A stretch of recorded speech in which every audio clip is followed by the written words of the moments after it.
بسم الله الرحمن الرحيم الرحمن علم القرآن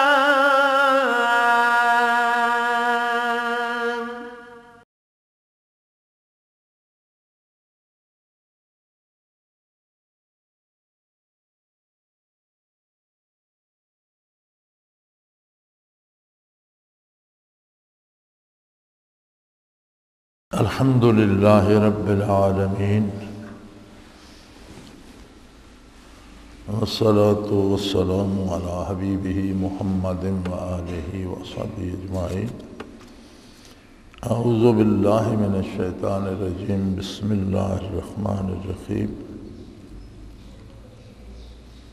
وَلَقَدْ كَذَبَتْ رُسُلٌ مِّن قَبْلِكَ صبروا ولا ما كذبوا وأوذوا حتى أتاهم نصرنا ولا مبدل لكلمات الله ولقد جاءك من نبأ المرسلين وإن كان كبر عليك إعراضهم فإن استطعت أن تبتغي نفقا في الأرض أو سلما في السماء فتأتيهم بآية ولو شاء الله لجمعهم على الهدى فلا تكونن من الجاهلين. إنما يستجيب الذين يسمعون والموتى يبعثهم الله ثم إليه يرجعون.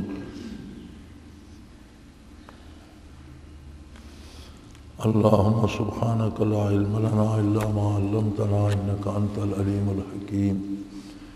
مولاي صل وسلم دائما أبدا علی حبیبک خیر الخلق کل. سادہ صاحبہ محاورہ ترجمہ اس کا یہ ہے کہ آپ سے پہلے بھی اللہ کے رسولوں کا انکار کیا گیا جس پر انہوں نے برداشت کیا، صبر کیا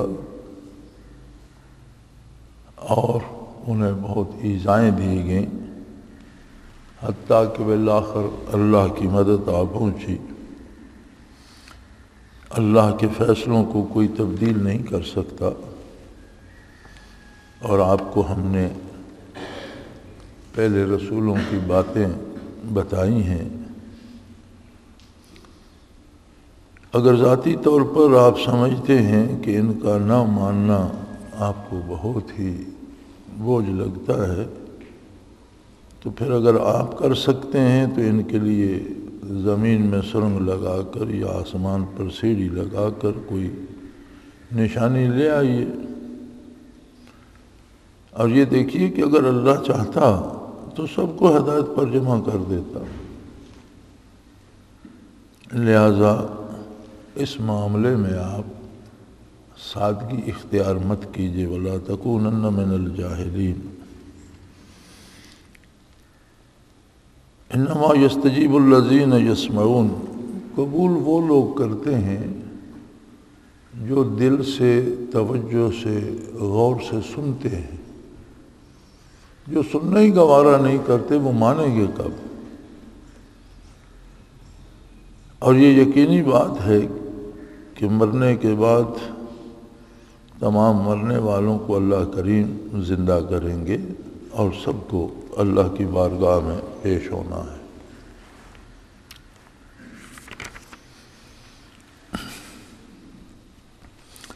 یہاں پہلی بات تو یہ فرمائی کہ اگر کوئی حضور اکرم صلی اللہ تعالیٰ علیہ وآلہ وسلم کی بات نہیں مانتا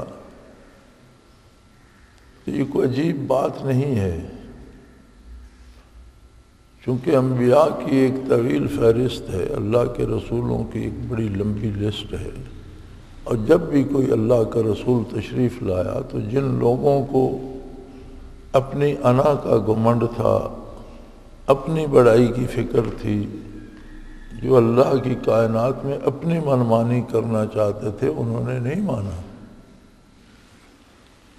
انہوں نے انبیاء کی تکذیب کی اور نبیوں کا وتیرہ یہ تھا فَصَبَرُوا عَلَىٰ مَا كُذِّبُوا. لوگوں نے ان کی تکذیب کی لیکن انہوں نے اس پر صبر کیا. صبر سے مراد یہ نہیں ہوتا کہ کوئی خاموش ہو جائے تو یہ صبر ہے. ہمارے ہاں تو صبر ان معنوں میں ہے کہ کسی کو کوئی تکلیف ہو اور وہ روئے تو نہیں تو ہم کہتے ہیں اس نے صبر کر لیا. صبر کا لفظی معنی ہوتا ہے جس طرح گھوڑے کو لگام کھینچ کر روک لیا جاتا ہے، یعنی اپنی جگہ پر جم جانا. گناہ سے رک جانا بھی صبر ہے. جو اپنا مشن ہے اس میں جتنی تکلیفیں آئیں اسے جاری رکھنا افضل ترین صبر ہے. انبیاء اور رسولوں نے یہ صبر نہیں کیا کہ لوگ نہیں مانتے اور لوگ ہمیں تکلیف دے رہے ہیں، ہمارے قتل کے در پہ ہیں، پتھر مارتے ہیں، ایذا دیتے ہیں، لہذا خاموش ہو جاؤ صبر کرو. نہیں، بلکہ ان کا جو مشن تھا اس پر وہ استقامت سے جم گئے. کسی نے مانا یا نہیں مانا وہ حق کا اعلان کرتے رہے، اظہار کرتے رہے، بتاتے رہے. وَأُوذُوا، اس کے نتیجے میں انہیں بہت تکلیفیں اٹھانا پڑی. اگر انبیاء اور رسول خاموش ہو جاتے، بات کرنا چھوڑ دیتے تو کوئی تکلیف کیوں دیتا؟ تو یہاں صبر کا معنی یہ ہے کہ وہ اپنی ذمہ داری پر قائم رہے، ڈٹے رہے، اس سے پیچھے نہیں ہٹے، مسلسل تبلیغ کرتے رہے، اللہ کا پیغام پہنچاتے رہے. تو جس کے پاس دلیل نہیں ہوتی وہ لڑائی کا سہارا لیتا ہے. کفار کے پاس کیونکہ کوئی دلیل تو تھی نہیں، لہذا انہوں نے انہیں ایذا دینا شروع کر دیا، تکلیفیں دیں، مارا پیٹا، بعض کو شہید کر دیا، کھانا پینا بند کر دیا. جو ان سے ہو سکتا تھا انہوں نے تکلیفیں دیں.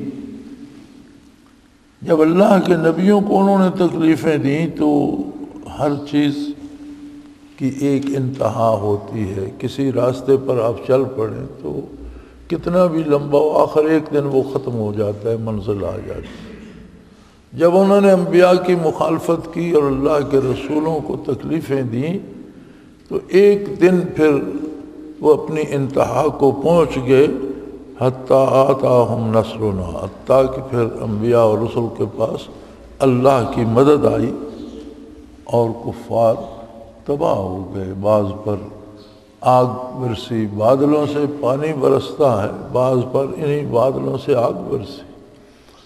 پانی زندگی کا سبب ہے. وجعلنا من الماء کل شیء حی. بعض قومیں پانی میں غرق ہو کر تباہ ہو گئیں، بعض کو ہوا نے پٹک پٹک کر مار دیا، کوئی زمین پھٹ گئی اس میں غرق ہو گئی، کچھ بندر و خنزیر بن گئے. جب اللہ کی مدد آئی تو انبیاء اور رسل کی مخالفت کرنے والے تباہ و برباد ہو گئے.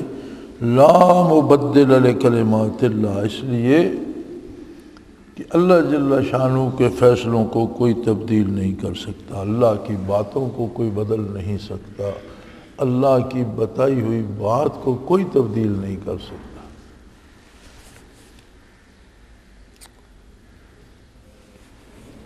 یہاں سوچنے کی یہ بات ہے کہ ایک کافر تو وہ تھے جنہوں نے مانا ہی نہیں، انکار کر دیا، اور ان کی بھی دو قسمیں تھیں. ایک تو وہ تھے جنہوں نے سنا ہی نہیں، سمجھا ہی نہیں، ماننے سے بھی انکار کر دیا. ایک وہ تھے جنہوں نے انبیاء کی باتیں سنی اور سمجھ گئے کہ بات یہ سچ کہہ رہے ہیں، لیکن انہوں نے مانی نہیں. جس کا ذکر پہلے گزر چکا، کفر یہودی، یعنی وہ جانتے تھے کہ جو کچھ یہ کہہ رہے ہیں یہ سچ ہے، لیکن مانیں گے تو پھر ہمیں ان کا اتباع کرنا پڑے گا، ہماری اپنی جو سرداری ہے وہ ختم ہو جائے گی، لہذا انہوں نے نہیں مانا. ایک تیسری قسم تھی کافروں کی جنہوں نے زبانی کہا جی ہم مانتے ہیں، لیکن دل سے نہیں مانا، اس لیے کہ اس پر عمل نہیں کرتے تھے، دکھاوے کے لیے کرتے تھے، جب کوئی نہیں دیکھ رہا ہوتا تھا نہیں کرتے تھے.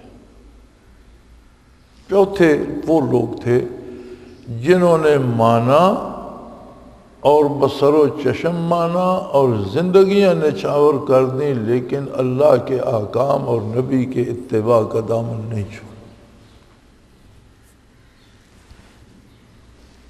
دو قسم کے کافر، تیسری قسم منافقین کی اور چوتھی مسلمانوں کی، یہ چار قسمیں ملتی ہیں۔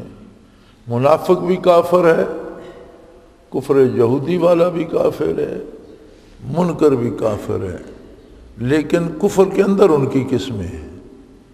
ویسے تو سارے کافر ہیں، جیسے حضور صلی اللہ علیہ وسلم نے فرمایا الکفر ملت واحدہ، کفر ایک ہی قوم ہے، اگرچہ ان کے کفر کے طریقے الگ الگ ہیں لیکن بحیثیت قوم وہ ایک ہی ہیں۔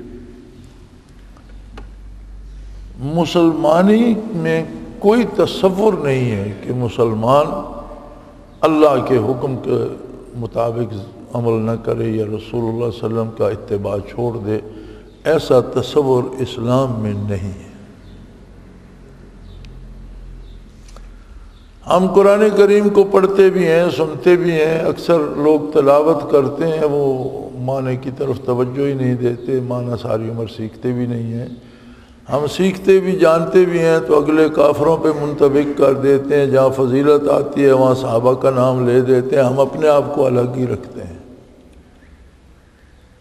دیکھنا یہ ہے کہ یہ قرآن کریم جو آئینہ دکھا رہا ہے اس میں ہم کہاں ہیں۔ جو نقشہ قرآن کریم نے بنایا ہے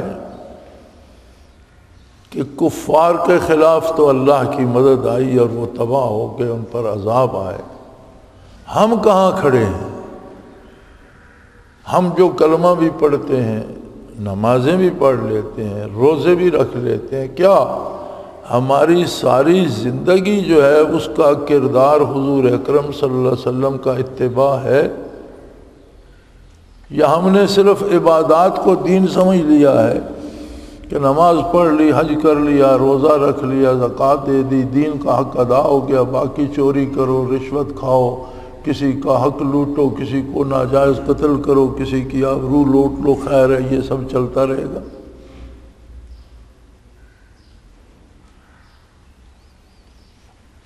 تو یہ خود ہمارے لیے لمحہ فکریہ ہے۔ ارشاد باری تعالی ہے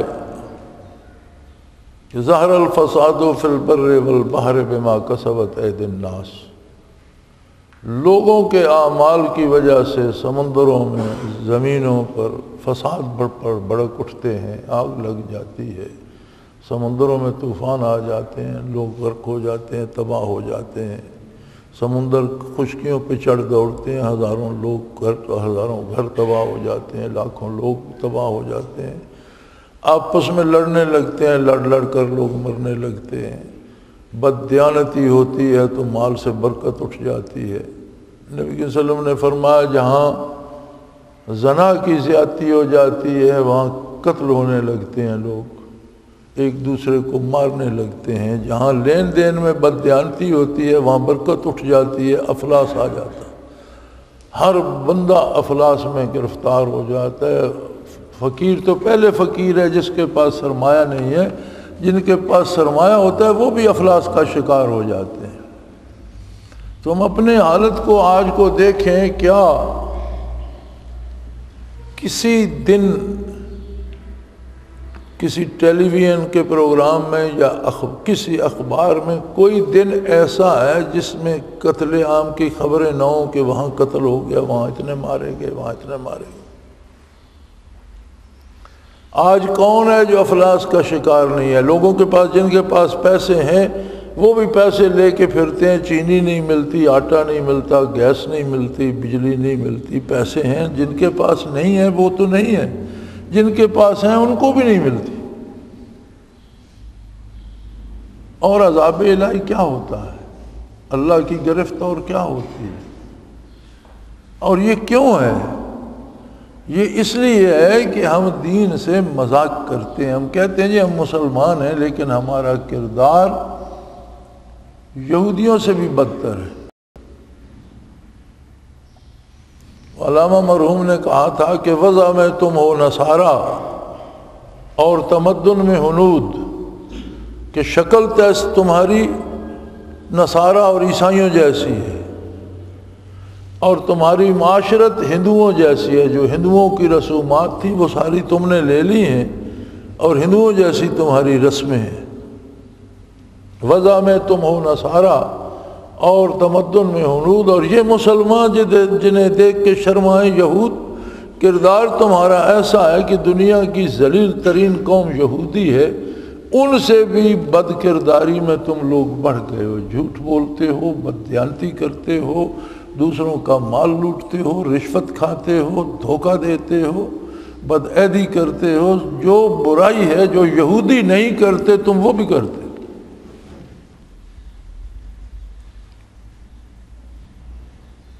اور عجیب بات یہ ہے کہ اس کردار پر ہمیں امید یہ ہے کہ ہم پر وہ رحمتیں نازل ہونی چاہیے جو صحابہ کرام پہ ہوتی تھی۔ کہ کیوں قتل عام ہو رہا ہے ہر شہر میں؟ وہ جی کہتے ہیں طالبان نے دھماکہ کر دیا۔ طالبان کون ہے؟ وہ بھی مسلمان ہیں۔ جن پر دھماکہ کر دیا وہ کون ہے؟ وہ بھی مسلمان ہیں۔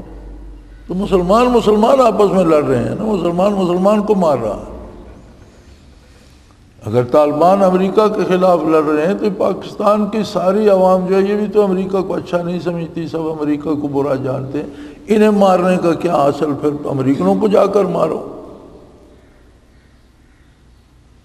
لیکن یہ عذاب الہی ہے، ہر بندہ ایک دوسرے کا، جس سے گلا کٹتا ہے گلا کاٹ رہا ہے، جس سے جیب کٹتی ہے جیب کاٹ رہا ہے، جس سے عزت لوٹی جاتی ہے عزت لوٹ رہا ہے۔ کوئی گھر آج محفوظ نہیں ہے۔ محض اللہ توکل ہم جی رہے ہیں، اس نے رکھا ہوا ہے تو جی رہے ہیں۔ معاشرے کی، حکومت کی، آئین کی، قانون کی حفاظت کا کوئی تصور ہی نہیں۔ جی چاہے تو صبح جا کر دکان کھولو، 10 بندے آئیں لوٹ کے لے جائیں، پرچہ ہو جائے گا نامعلوم افراد کے خلاف، بس بات ختم۔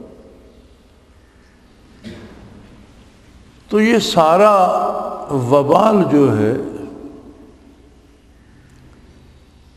عوام کہتے ہیں یہ سب حکمرانوں کی غلطیاں ہیں، سیاست دانوں کی برائیاں ہیں، فوجی ڈکٹیٹروں اور فوجی حکمرانوں کی جو حکومت تھی اس کے سارے ثمرات ہیں۔ لیکن حکومتیں کیسے بنتی ہیں؟ ڈکٹیٹر کہاں سے آتے ہیں؟ یہ الیکٹڈ حکمران جو الیکشن میں آتے ہیں اور آ کے پھر ملک کو لوٹنا شروع کر دیتے ہیں، یہ کہاں سے آتے ہیں؟ نبی کریم صلی اللہ علیہ وآلہ وسلم نے فرمایا اعمالکم اموالکم او کما قال رسول اللہ صلی اللہ علیہ وسلم، کہ تمہارا کردار جو ہوگا وہ تم پر حکومت کرے گا۔ اگر تم خود چوریاں کرتے ہو تو جو بڑا چور ہوگا وہ تمہارا سردار بن جائے گا۔ اگر تم خود جھوٹ بولتے ہو تو بڑا جھوٹا تمہارا لیڈر بن جائے گا۔ اگر تم خود بے ایمانی کرتے ہو تو جو سب سے زیادہ بے ایمان ہوگا وہ تمہارا لیڈر بن جائے گا۔ اگر بھیڑیوں کا گلہ بن جائے تو اس کا سردار کسی دمبے کو نہیں بناتے، جو سب سے زیادہ خونخوار بھیڑیا ہوگا وہ ان کا سردار ہوگا۔ جب ہمارا کردار بگڑ گیا ہے تو جو سب سے برے لوگ ہوں گے وہ حکومت میں آئیں گے، وہ اقتدار میں آئیں گے، وہ قیادت میں آئیں گے۔ تو پھر قیادت کا شکوہ کرنے کی بجائے ہمیں اپنے کردار کو دیکھنا چاہیے۔ ہم کہتے ہیں کافروں نے نبیوں کو پتھر مارے، کافروں نے انبیاء کی بات کا انکار کر دیا، اور ہم کیا کرتے ہیں؟ کیا جب ہم اپنے نیک و بد پہ، اپنی زندگی موت پہ، جنازے تک پہ ہندوؤں کی رسمیں اپناتے ہیں تو کیا یہ اس سے اللہ کا نبی صلی اللہ علیہ وسلم خوش ہوتے ہیں؟ یہ جو آپ میلاد منا رہے ہیں کسی دن، چونکہ ہندوؤں کے بے شمار چینل جو ہیں وہ ڈش ٹی وی پہ ان کی مذہبی رسومات دکھاتے رہتے ہیں، سکھوں کی دکھاتے رہتے ہیں، انہوں نے چینل مختص کیے ہوئے ہیں جو 24 گھنٹے ان کی مذہبی رسومات دکھاتے رہتے ہیں۔ کسی دن سکھوں کے جہاں وہ بھجن گا رہے ہوتے ہیں وہ دیکھیں، ہندو جہاں گا بجا رہے ہیں وہ دیکھیں، اور پھر اپنی محفل میلاد دیکھیں۔ کوئی فرق نظر آیا تو مجھے بتانا۔ صرف یہ ہے کہ وہ رام کرشن کا نام لیتے ہیں، سکھ گرو نانک کا نام لیتے ہیں، آپ اللہ و رسول کا نام لینا شروع کر دیتے ہیں، باقی سارا منظر وہی ہے، اسی طرح کی ڈھولکے ہیں، وہی ڈھول کی تھاپ ہے، وہی سریں ہیں، اسی طرح کا گانا بجانا ہے۔ یار یہ کون سا اسلام ہے؟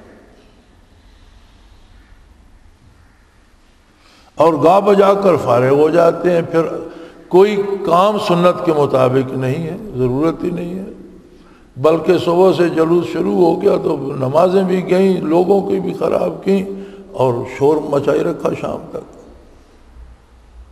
تو کیا یہ ایذائے رسول نہیں ہے؟ خلاف شریعت۔ اور پھر مزے کی بات یہ ہے کہ رسومات ہندوؤں سے لے لی اور اسے ثواب بھی سمجھتے ہیں، یعنی یہ سمجھا جاتا نا کہ ہم یہ خرافات کر رہے ہیں، یہ فضول کر رہے ہیں، یہ گناہ ہے، پھر بھی قابل برداشت تھا۔ حرام کو حلال سمجھنا یا حلال کو حرام سمجھ لینا یہ کفر ہے، برائی کو باعث ثواب سمجھ لینا یا نیکی کو گناہ سمجھ لینا یہ کفر ہے۔ ہندوؤں کی رسومات پہ عمل کر کے یہ سمجھنا کہ یہ ثواب ہے، یہ تو کفر ہے۔ اور کفر کیا ہوتا ہے؟ بتوں سے تم کو امید ہے، خدا سے نو امیدی۔ بتوں سے تم کو امیدیں، خدا سے نو امیدی، مجھے بتا تو صحیح اور کافری کیا ہے؟ لوگ آتے ہیں جی فلاں جگہ سفارش کر دیں، میں ممبر پہ بیٹھا ہوں، میرے سامنے قرآن کریم کھلا ہے، میں بابوزو مسجد میں بیٹھا ہوں، کہہ دیا جائے کہ دعا کریں گے اللہ آپ کی مدد کرے، آپ کا کام ہو جائے، تو بندے کا چہرہ آدھا رہ جاتا ہے۔ یہ کیا خاک ہوگا دعا سے؟ کسی کی طرف رکا لکھ دیتے، کسی کو فون کرتے، کوئی چٹھی لکھ دیتے، کوئی بات ہوتی، اور کوئی آئے جی فلاں کی طرف رکا لکھ دو تو اسے رکا لکھ کر دے دو تو وہ باغ باغ ہو جاتا ہے، خواہ اگلا اسے جوتے بھی نہ مارے، کہتا ہے جی انہوں نے تو لکھ دیا تھا نا، کام نہیں ہوا تو میری قسمت۔ اللہ پر کوئی نہیں ٹھہرتا۔ میں نے یہ رکے لکھنا ٹوٹلی بند کر دیا، کوئی بھی دنیا کے کام کے، میں کہتا ہوں یار بچوں سے بات کرو، میں ان بکھیڑوں میں نہیں پڑتا۔ ساری دنیا کا اللہ مالک ہے، آپ خود اللہ کریم سے بات کیوں نہیں کرتے؟ آپ کا اللہ ہے، ایسا ہی آپ کا ہے۔ نبی کریم صلی اللہ علیہ وسلم کا کمال یہ ہے کہ آپ بعد از خدا بزرگ توئی، قصہ مختصر، بہت خوبصورت مصرع کہا ہے کسی نے کہ میں کیا تعریف کروں، اللہ کے بعد سب سے اعلیٰ ہستی آپ ہے، کوئی آپ جیسا نہیں، بات ختم ہو گئی۔ وہ خالق ہے، آپ مخلوق ہیں، لیکن مخلوق میں آپ بے مثل، بے مثال، بے مثیل، کوئی آپ جیسا نہیں۔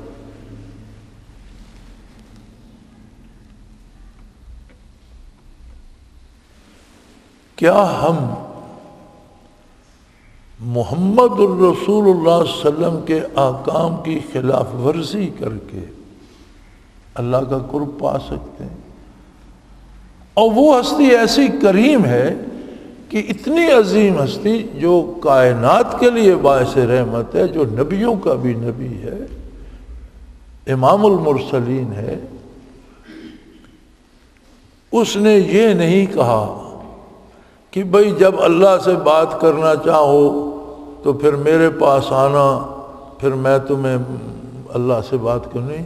اس نے کہا دیکھو میں اپنی جگہ کھڑا ہوتا ہوں، میں اپنی بات اللہ کریں، تم میرے مقابل ساتھ کھڑے ہو جاؤ، اللہ اکبر کہہ کہ اللہ سے مخاطب ہو جاؤ، اور اللہ سے اپنی بات براہ راست کر لو۔ یہ کتنا کرم ہے اللہ کے نبی کا اور اللہ کا کہ ہر بندے کو براہ راست اللہ سے بات کرنے کی توفیق عطا کر دی اور اجازت دے۔ یہ برحق نبی ہی کر سکتا ہے۔ دنیا دار سارے کہتے ہیں میرے پاس آنا نا، میں تمہاری سفارش کروں گا، مجھ سے رکا لے جانا، تمہارا کام ہو جائے گا، میں کسی کو کہہ دوں گا میرے پاس آنا۔ آپ نے فرمایا نہیں، میری بات مانو، عقیدہ میرے بتائے ہوئے عقیدے کے مطابق رکھو، عمل میری سنت کے مطابق کرو، جب چاہے اللہ سے بات کرو۔ جب اتنی آزادی ہے تو ہم اللہ سے بات کیوں نہیں کرتے؟ اپنے کرتوتوں کا پتہ ہوتا ہے، یہ پتہ ہوتا ہے کہ ہم نے نہ اللہ سے وفا کی نہ اللہ کے نبی سے وفا کی، اب کس منہ سے بات کریں؟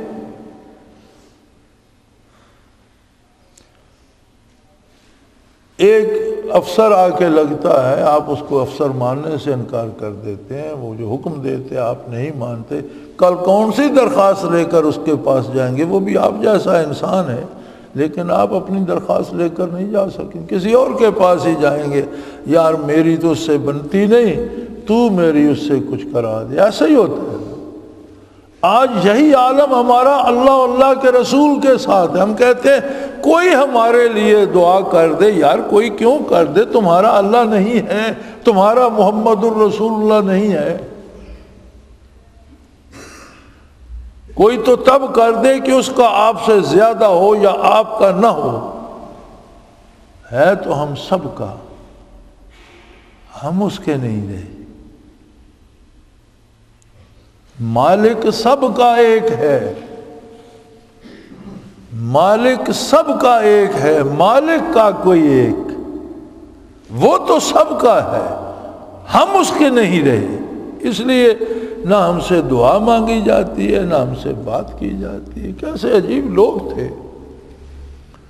اسلامی فوجیں افریقہ کے جنگلوں میں اتری، امیر لشکر نے حکم دے دیا یہاں پڑاؤ ہوگا، حکم دے دیا، بات حکم عدولی کی بات سوچی بھی نہیں جاتی تھی، سامان سب نے رکھ دیا، خیمے لگنے شروع ہوئے۔ تو کسی نے عرض کی کہ یا امیر، یہ افریقہ کے جنگلوں کا وہ گوشہ ہے جہاں ہر موذی جانور رہتے ہیں اور لوگ ڈرتے ہوئے ادھر کا رخ نہیں کرتے۔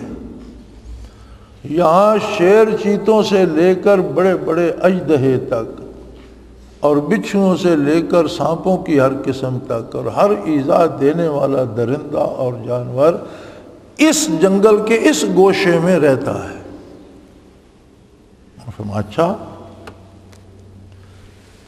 پالان کے اوپر پالان رکھو، اوپر ایک اور رکھ دو۔ اونٹ کے پالان تھے، ایک کے اوپر ایک، اس کے اوپر ایک اور، وہ ممبر بن گیا۔ امیر لشکر اس کے اوپر چڑھ گیا، کہا او اس جنگل کے درندوں،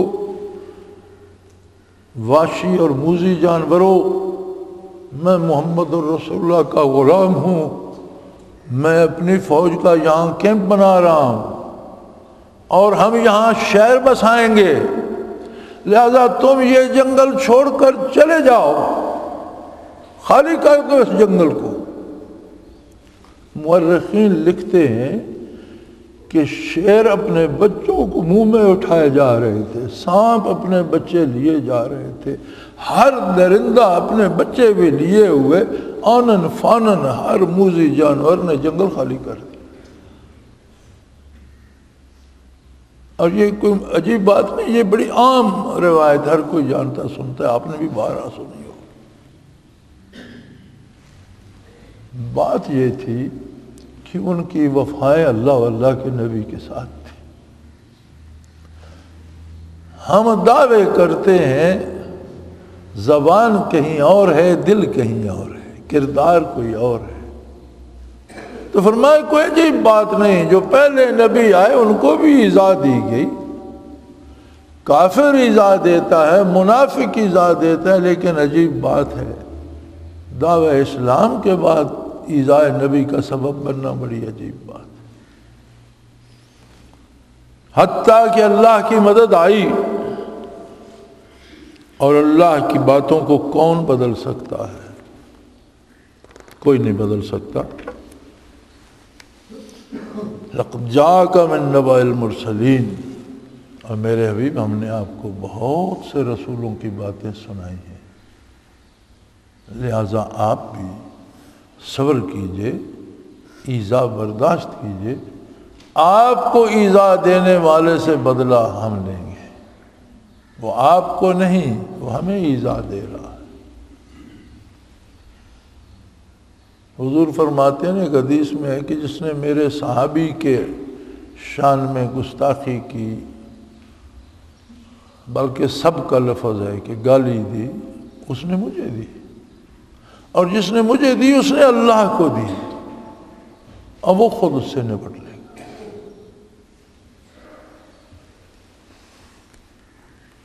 تو فرمایا میرے حبیب ہم نے تو آپ کو ساری بات بتا دی، یہ لوگوں کا طریقہ کار ہے، چونکہ انہیں تھوڑے سے وقت کے لیے اختیار دیا گیا ہے، دنیاوی زندگی میں بلوغت سے لے کر مرنے تک جب تک ہوش و حواس قائم ہے انسان کے پاس اختیار ہے۔ وَهَدَيْنَاهُ السَّبِيلَ اِمَّا شَاكِرًا وَإِمَّا كَفُورًا، ہم نے راستہ واضح کر دیا ہے، اب وہ شکر کی راہ اختیار کرنا چاہتا ہے کر لے، انکار کی اور کفر کی یا ناشکری کی راہ اختیار کر کے دیکھ لے، دونوں کی منزل الگ الگ ہے، جس راستے پہ چلے گا وہاں پہنچ جائے گا۔ تو اگر کوئی ناشکری کی طرف چلتا ہے اور آپ کی ایذا کا سبب بنتا ہے، فرمایا میرے حبیب برداشت کیجئے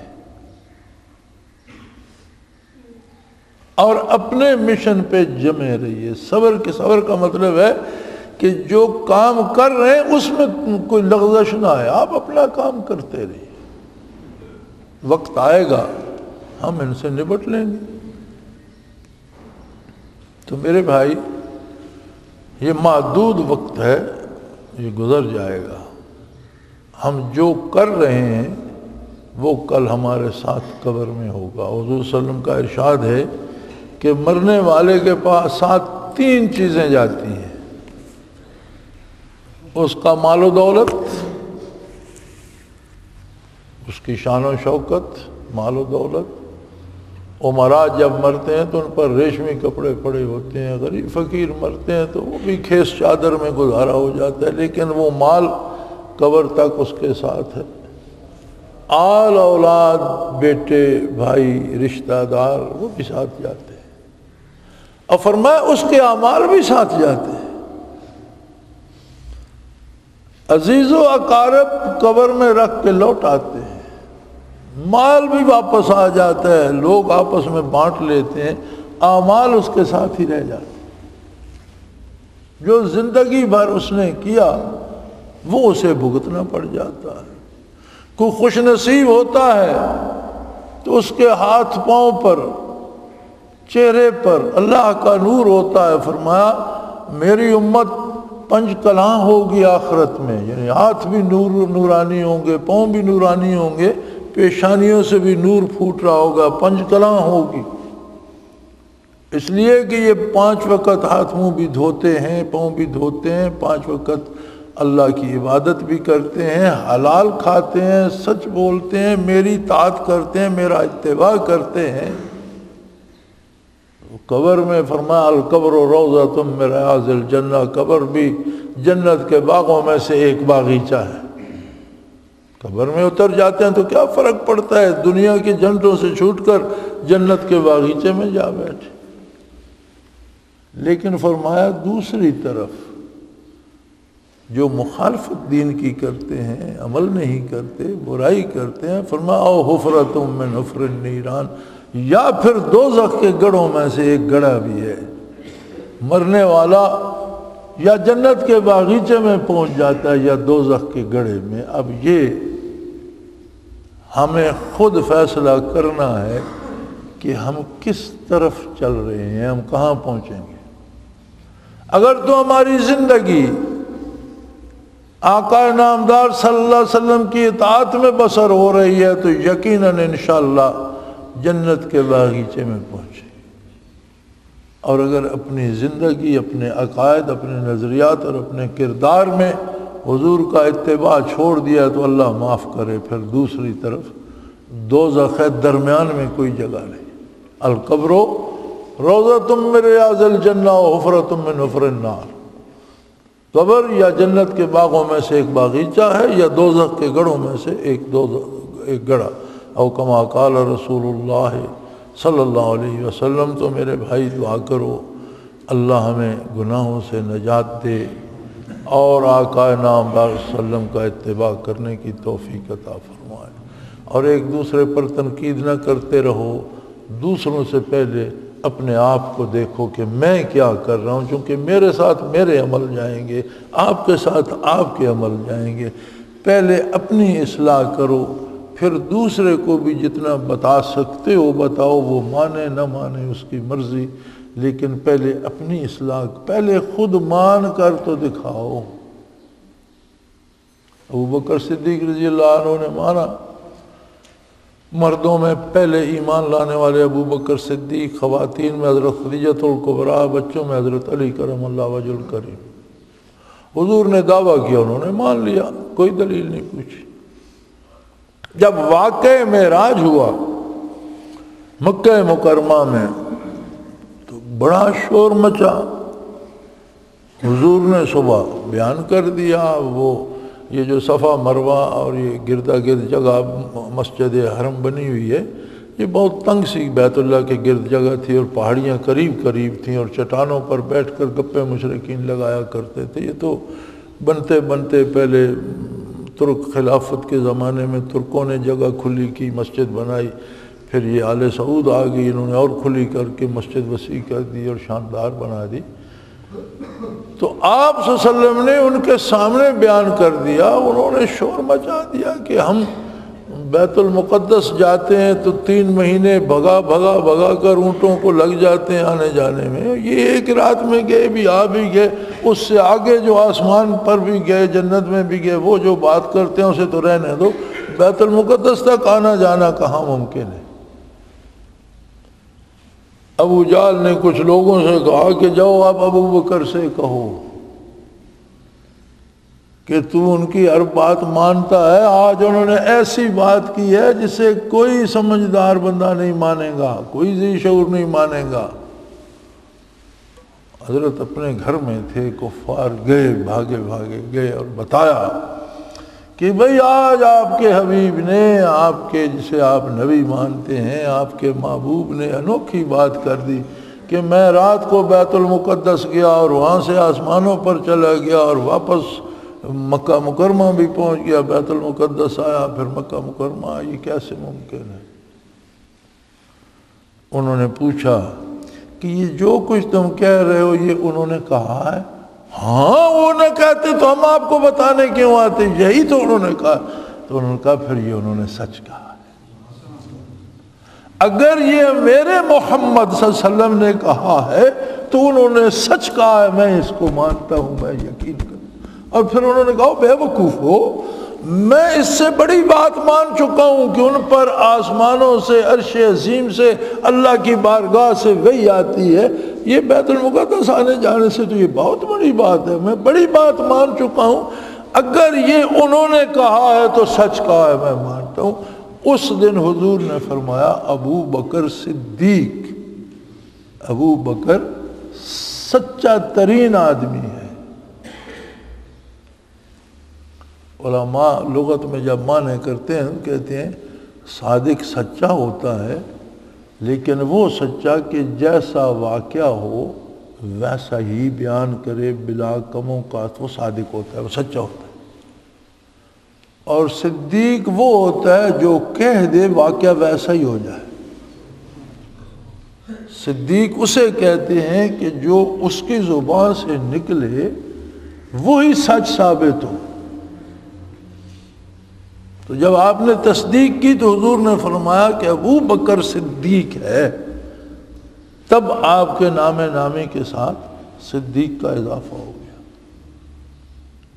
تو میرے بھائی ہم دیکھیں ہم کتنا مانتے ہیں اپنی زندگی میں، اپنے شب و روز میں، چھوڑو دوسروں کی بات، اپنی ذات کی بات کو دیکھو، اپنے آپ کو اللہ سے دعا کرو کہ وہ ہمیں حضور کے سامنے شرمندہ نہ کرے اور حضور کے سامنے سرخرو فرمائے، اتباع کی توفیق دے، آپ صلی اللہ علیہ وسلم کی بات ماننے کی توفیق دے، اور صحیح حقیقی اسلامی زندگی جینے کی توفیق عطا فرمائے، مسلمانوں کی موت عطا فرمائے اور مسلمانوں کے ساتھ حشر فرمائے۔ وآخر دعوانا الحمدللہ رب العالمین۔ اللہ اللہ اللہ اللہ اللہ اللہ اللہ